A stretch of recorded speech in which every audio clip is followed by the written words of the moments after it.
BEd first year का teaching subject teaching of social studies करेंगे, जिसके अंदर स्टूडेंट हमने अपनी सेकंड यूनिट स्टार्ट कर रखी है और सेकंड यूनिट का आज हमारा लेक्चर नंबर है 22। लेक्चर नंबर 22 शुरू करने से पहले स्टूडेंट मैं आपको बता दूं कि लेक्चर नंबर 21 के अंदर हमने क्या किया। लेक्चर नंबर 21 के अंदर स्टूडेंट हमने किया सामाजिक अध्ययन में सब अनुदेशन मॉड्यूल्स। तो पहले स्टूडेंट मैंने आपको बताया जो सब अनुदेशन मॉड्यूल्स होते हैं वो क्या होता है और ये कितने टाइप के होते हैं। फिर आगे उसके मैंने आपको टाइप बताए, फिर उसकी हमने पॉइंट टू पॉइंट विशेषताएं क्लियर की, प्रिंसिपल्स क्लियर किए, उसके लाभ कौन कौन से हैं और उसके दोष कौन कौन से, जिसे हमने पॉइंट टू पॉइंट एक्सप्लेन किया। तो स्टूडेंट आज हम लेक्चर नंबर 22 के अंदर हम करने जा रहे हैं कि सब अनुदेशन में रेखीय अभिकरण। तो वैसे तो स्टूडेंट जो इसकी टाइप्स होती हैं वो 3 टाइप्स होती हैं, वो कौन कौन सी, जैसे एक रेखीय अभिकरण जिसे लीनियर प्रोग्रामिंग बोला जाता है, दूसरा होता है हमारा शाखात्मक अभिकरण और थर्ड आता है हमारा मैथमेटिक्स अभिकरण। लेकिन जो हमारा सिलेबस है एसएसटी का सोशल स्टडीज का, उसके अंदर एक ही शाखा दी गई है, एक ही क्या है रेखीय अभिकरण दिया गया है, जिसे स्टूडेंट आज हम क्लियर करेंगे। तो स्टूडेंट पहले मैं आपको बताती हूँ जो रेखीय अभिकरण है। रेखीय अभिकरण क्या है? जो हमारे बीएफ स्किनर हुए हैं, बीएफ स्किनर को रेखीय शैली का क्या है परिपादित माना गया है, क्योंकि जो रेखीय शैली है ये बीएफ स्किनर के जो अनुबंधन सिद्धांत है उस के ऊपर ही परिपादित है। तो स्टूडेंट जो इसके अंदर बताया गया है जो एक अधिगमकर्ता होता है, अगर अधिगमकर्ता स्टूडेंट हर वांछित अनुक्रिया को उचित पुनर्वलन से प्राप्त करने का जतन करता है तो वो धीरे धीरे अपने अंतिम व्यवहार के अंदर पहुंच जाता है। अगर वो जो अधिगम करता है सीखने वाला है, अच्छे से उसको प्राप्त करने की कोशिश कर रहा है, वो सीखता है, सीखने के साथ फीडबैक देता है अपने टीचर को जो भी उसे सिखा रहा है। तो अगर ऐसे ही वो आपस के अंदर दोनों के अंदर अंतक्रिया बनी रहती है तो वो एंड के अंदर क्या है अपने अंतिम व्यवहार तक पहुंचता है। अब हम बात करते हैं स्टूडेंट जो रेखीय अभिकर्मित है। रेखीय अभिकर्मित के अंदर जो अनुदेशन सामग्री होती है, चाहे आप मान के चलो जो विषय सामग्री होती है वो क्या है ज्यादा लेंथी एक अधिगमकर्ता के सामने प्रस्तुत करने की बजाय उसे क्या है छोटे छोटे टुकड़ों के अंदर बांटकर रख दिया जाता है। जो अधिगमकर्ता है स्टूडेंट इसे वो आसानी से प्राप्त करता है। आसानी से प्राप्त करने के बाद वो तब तक आगे नहीं बढ़ सकता जब तक उसे क्या है पिछला कुछ ज्ञान ना मिल जाए। मीन्स वो एक फ्रेम से दूसरे फ्रेम तक तब तक परमागत नहीं होता जब तक उसे एक स्टेप क्लियर ना हो जाए। तो इस प्रकार स्टूडेंट वो क्या है धीरे धीरे बढ़ता है। इसका मैं आपको एक डायग्राम बनाती हूँ जो विषय वस्तु से ही संबंधित रिगार्डिंग होता है, जो स्टेप बाय स्टेप चलता है हमारा। जैसे मान के चलो स्टूडेंट ये हमारा आ गया प्रविष्ट व्यवहार।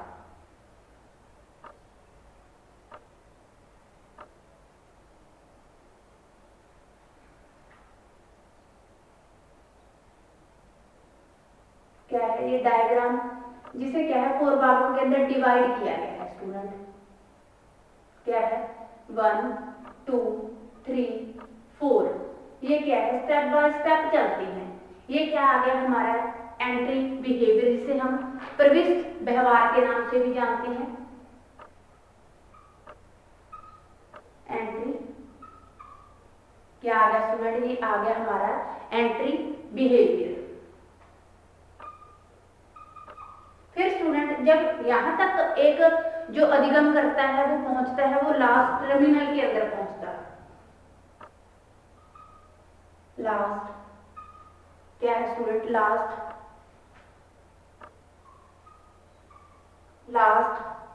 टर्मिनल। लास्ट टर्मिनल के अंदर पहुंचता है मीन्स वो ज्ञात से अज्ञात की ओर, means simple to complex, simple to complex के द्वारा आगे पहुंचता है। ज्ञात से अज्ञात या अज्ञात से ज्ञात तक मान के चलो, सरल से कठिन की ओर मान के चलो, मूर्त से अमूर्त की ओर मान के चलो। जो हमारी विषय वस्तु है उसे ऐसे छोटे छोटे स्टेप के अंदर डिवाइड किया जाता है। फिर ऐसे छोटे छोटे जब वो स्टेप के अंदर डिवाइड किया जाता है तो वो इसे प्राप्त करता हुआ आगे पहुंचता है। इसमें जब वो छोटे छोटे विषयों के ऊपर जो भागों के अंदर डिवाइड किया जाता है उसे फ्रेम के नाम से भी जाना जाता है और वो इसके ऊपर अपनी पकड़ बना लेता है। इसमें बीच के अंदर क्या है पुनर्वलन भी होता है। तो जब एक अध्यापक और अधिगमकर्ता के अंदर अंतक्रिया होती है तो अध्यापक को पता चल जाता है कि मेरे बच्चे ने कितना चीज को अगेन किया है। इससे उसे साथ के साथ फीडबैक भी मिलती है। फिर वो ऐसा करने से स्टूडेंट क्या है एक से दूसरे फ्रेम के अंदर एंटर करता है।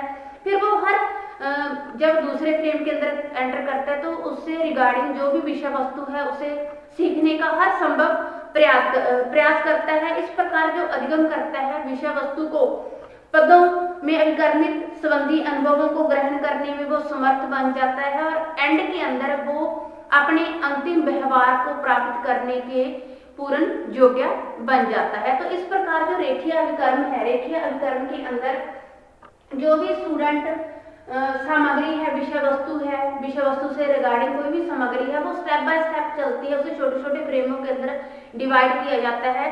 तो वो छोटे छोटे फ्रेमों के अंदर डिवाइड करके वो हर चीज को अगेन करता है और एक फ्रेम से दूसरे फ्रेम की ओर वो जो अधिगम करता है बढ़ता जाता है। इस प्रकार वो हर चीज को अगेन करता है।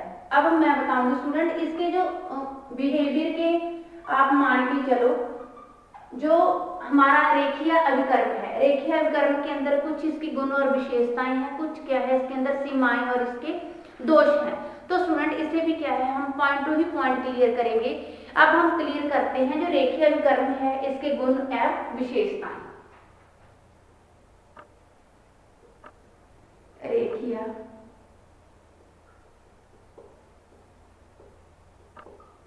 अभिकर्म के गुण एवं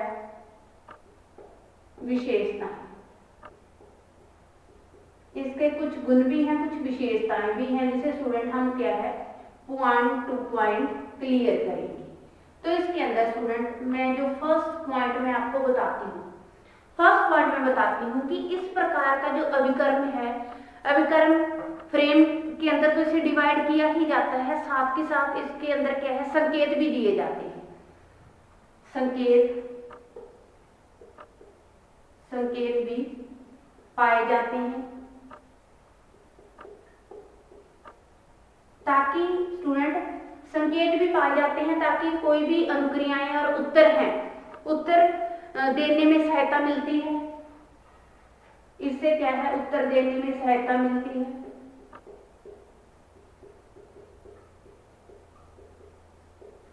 उत्तर देने में सहायता मिलती है। फिर क्या है स्टूडेंट उत्तर देने में सहायता मिलती है। जो भी इसके अंदर त्रुटि है, त्रुटि की दर कम हो जाती है। जो भी को कमी पेशी पाई जाती है इसके अंदर त्रुटि की दर कम हो जाती है।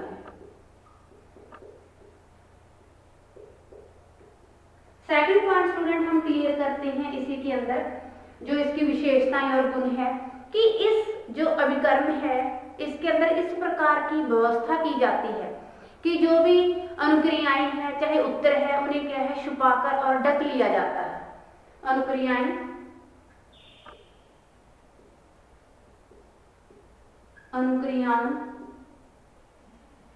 को छुपाकर और ढक लिया जाता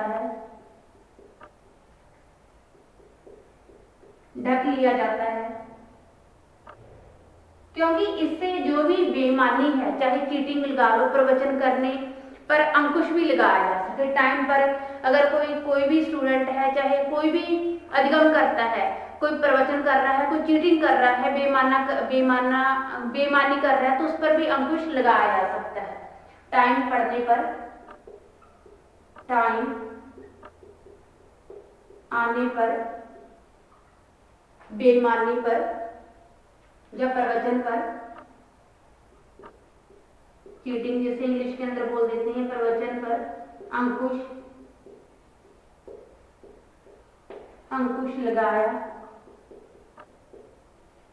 लगाया जा सके।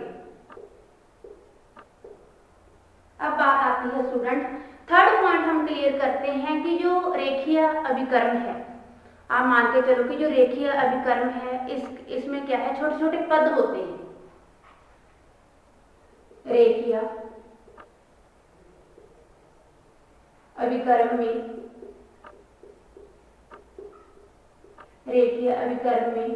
छोटे छोटे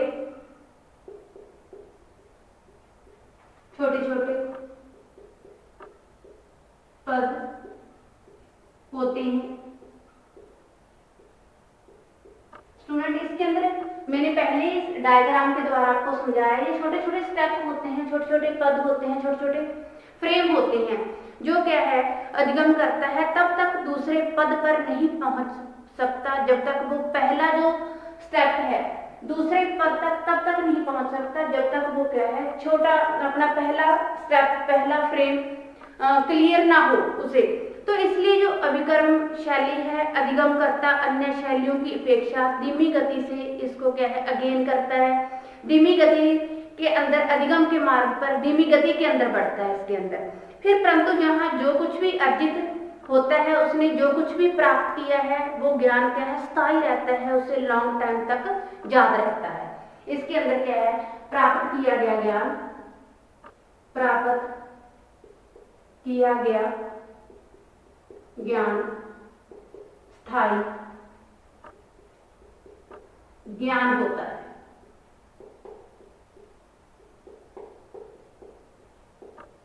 इसके अंदर जो भी प्राप्त किया गया ज्ञान है वो क्या है स्थायी ज्ञान होता है। इसके अंदर जो भी अधिगम करता है, जो भी अधिगम करना है उसने जो भी सीखना है वो क्या है धीरे धीरे सीखता है, धीमी गति से सीखता है, और जो भी उसने प्राप्त किया है अर्जित किया है वो उसे लॉन्ग टाइम तक याद रहता है और उसकी लाइफ के अंदर, उसकी नॉलेज के अंदर वो ज्ञान स्थायी ज्ञान बन जाता है। तो ये स्टूडेंट इसके हुए गुण। अब हम बात करते हैं इसकी सीमाएं और दोष।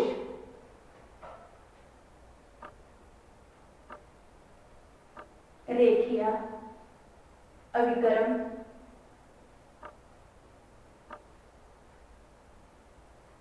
की सीमाएं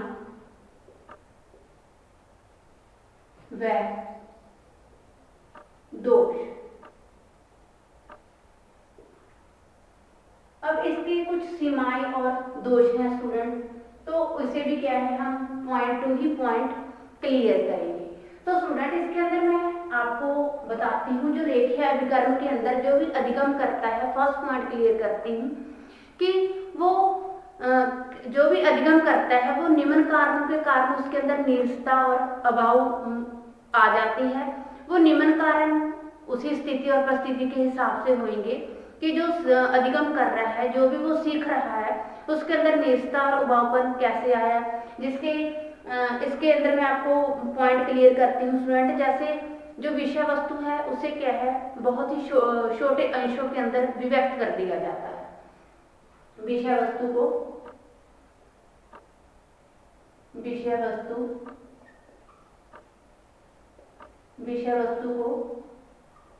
छोटे छोटे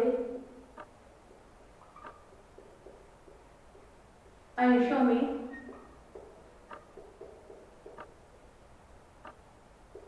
में बांट दिया जाता है,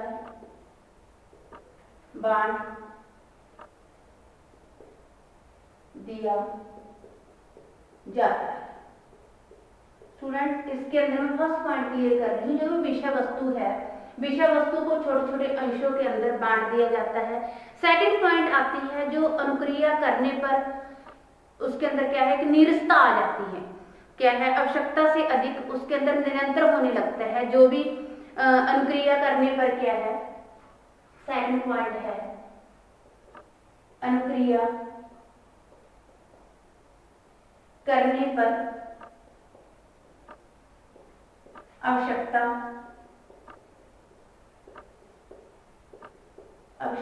से अधिक निरंतर होने लगता है, आवश्यकता से अधिक निरंतर होने क्या है इसके अंदर स्टूडेंट जो भी अनुक्रिया है, अनुक्रिया के अंदर आवश्यकता से अधिक निरंतर होने लगता है और उसके अंदर क्या है, स्वतंत्र होने की बजाय एक यांत्रिकता आ जाती है। जो भी अधिगम करता है, अधिगमकर्ता शिक्षक के हिसाब से चलता है, जैसा उसका अध्यापक बोलता है।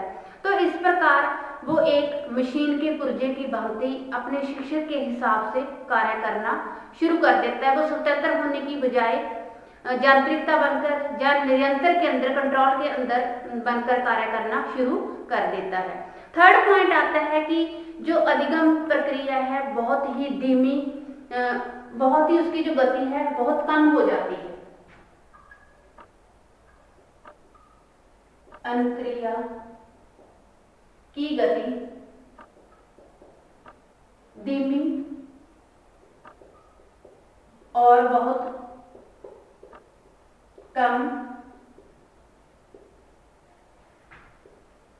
हो जाती है। ये भी स्टूडेंट इसके अंदर एक मेन सीमा और इसका दोष आप मान के चलिए, इसके अंदर इसकी सीमाएं हैं, दोष हैं इसके अंदर।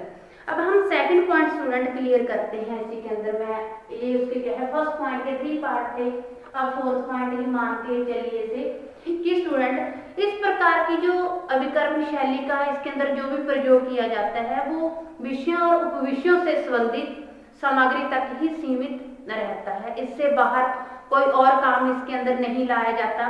तो जिन्हें रेखीय कर्म में आप मान के चलो समुचित ढंग से कर्मबद्ध किया जा सके, तो वो सामग्री तक ही सीमित रहता है जिसे रेखीय कर्म के अंदर समुचित ढंग से कर्मबद्ध किया जा सके।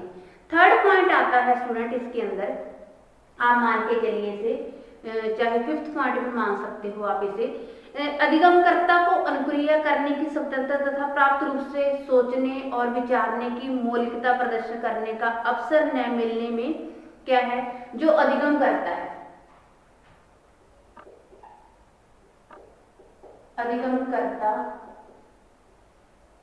अधिगमकर्ता को प्राप्त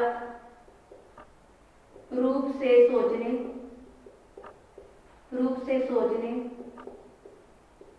विचारने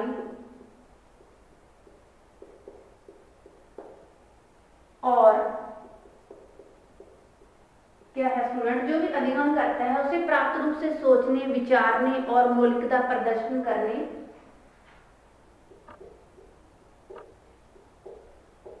मौलिकता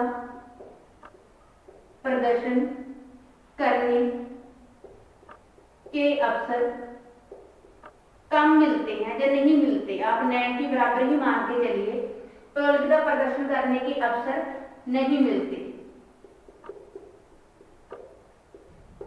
इसके अंदर स्टूडेंट मान के चलिए कि मौलिकता जो अधिगम करता है उसे सोचने, विचारने और मौलिकता करने के अवसर नहीं मिलते, जिन्हें आप मान के चलिए जो उसके अंदर सृजनात्मक है, निर्णय लेने की शक्ति है और चिंतन सखर उच्च शिक्षण के लिए वह प्राणी उपयुक्त नहीं माना जा सकता। अगला पॉइंट स्टूडेंट इसके अंदर हम क्लियर करते हैं कि यह अभिकर्म अनुक्रियाओं और उत्तरों में विभेदीकरण करने का अवसर का भी बच्चों को क्या है, पता नहीं चलता। अतः छात्रों में विभेदीकरण योग्यता विकसित करने में हमें अयोग्य पाया जाता है। क्या है स्टूडेंट, जो भी छात्र है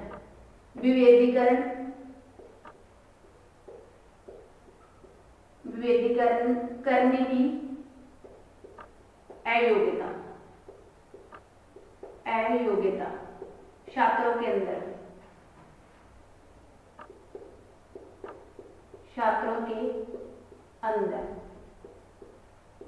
क्या है, जो भी कोई अनुक्रियाएं हो रही हैं, कोई विभेदीकरण करना है तो उन्हें इस प्रकार का कुछ भी करने का उन्हें अवसर ही नहीं मिलता।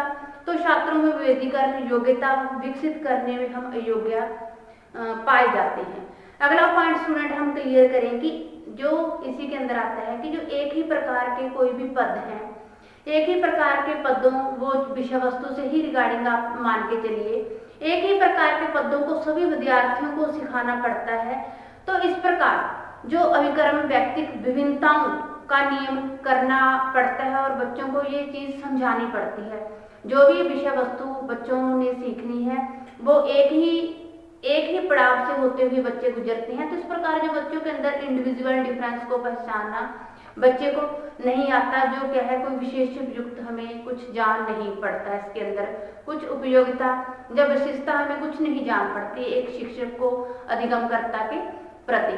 अगला पॉइंट स्टूडेंट हम क्लियर करते हैं इसके अंदर कि एक ही अभिकर्म में बहुत से जो पुरुष हैं, पुरुषों को संकेत के द्वारा उत्तर देने का जो अवसर मिल जाता है। इसमें जो संकेत के अंदर जो जब वो उत्तर देते हैं तो बीच बीच में वो अटकते हैं, अटकते हैं तो स्टूडेंट फिर क्या है इस प्रकार का जब वो अनुमान से उत्तर देते हैं, अनुमान से उत्तर देने के बजाय उन्हें इसके अंदर दोषी भी ठहराया जाता है। पहले उन्हें संकेत मिल जाते हैं, संकेत मिलने में वो अटकनबाजी पर आ जाते हैं। इस प्रकार के उत्तर प्रॉपर उत्तर सही न मिलने पर स्टूडेंट उन्हें क्या है दोषी भी ठहराया जाता है। अगला पॉइंट आता है स्टूडेंट कि इस अभिकर्म पदों की व्यवस्था और उनका संगठन यह मांग करता है कि विद्यार्थी के प्रविष्ट व्यवहार और पूर्ण ज्ञान समुचित और सही ज्ञान हो, परंतु यह व्यवहारिक रूप से करना काफी कठिन कार्य सिद्ध हुआ है। जो भी उन्होंने कहा है, जो इस तरह का प्रविष्ट है, इस तरह का रेखीय अभिकर्म है, यह मांग करता है कि जो भी बच्चों का व्यवहार है, प्रविष्ट बिहेवियर है, वो बिल्कुल सही हो और लास्ट टर्मिनल बिहेवियर तक वो क्या है बिल्कुल सही चलता है। भी जब वो ज्ञात से अज्ञात की ओर, सरल से कठिन की ओर, मूर्त से अमूर्त की ओर जाता है तो वो प्रॉपर सही चलना चाहिए, लेकिन यह सब करना बहुत ही कठिन होता है। तो स्टूडेंट अब ये हमारा टॉपिक हुआ क्लियर, जिसके अंदर हमने किया लीनियर प्रोग्रामिंग। इसके टाइप्स के अंदर आती है सब अन्वेषण या अभिकर्मित अन्वेषण के अंदर आप मान के चलिए। तो उसके अंदर स्टूडेंट मैंने आपको बताया जो रेखीय अभिकर्म है, रेखीय अभिकर्म होता है क्या चीज, फिर इसे छोटे से डायग्राम के द्वारा स्टूडेंट मैंने आपको बताया कि जो इसे एक जो अधिगमकर्ता होता है, अधिगमकर्ता पॉइंट टू पॉइंट इसके द्वारा आगे बढ़ता है। स्टूडेंट मीन्स अपने बिहेवियर के द्वारा आगे बढ़ता है। फिर जब आगे बढ़ने से स्टूडेंट बात आती है कि आगे जब वो किसी भी विषय वस्तु को छोटे छोटे टुकड़ों के द्वारा उसके टीचर के द्वारा जब भी कुछ भी सिखाया जाता है, सिखाने के बाद स्टूडेंट वो हर चीज को अगेन करता जाता है। अगेन करने के बाद फिर वो एक स्टेप से या एक फ्रेम से दूसरे फ्रेम तक पहुंचता है। फिर धीरे धीरे जो भी उसकी अंतिम व्यवहार होता है, उसकी अंतिम इच्छा होती है, उसे प्राप्त करने के लिए वो क्या है तत्पर हो जाता है। उसके अंदर वो योग्यता, टैलेंट आ जाता है, जिसे आप मान के चलिए। तो फिर बात आई स्टूडेंट की रेखीय अभिकर्म के कुछ गुण और विशेषताएं भी हैं, वो उसे क्या है मैंने आपको पॉइंट टू पॉइंट क्लियर करवाया। फिर आता है जो रेखीय अभिकर्म की सीमाएं और कुछ दोष भी हैं, उसे भी स्टूडेंट हमने पॉइंट टू पॉइंट क्लियर किया। तो ये स्टूडेंट हमारा टॉपिक हुआ क्लियर। Thanks students.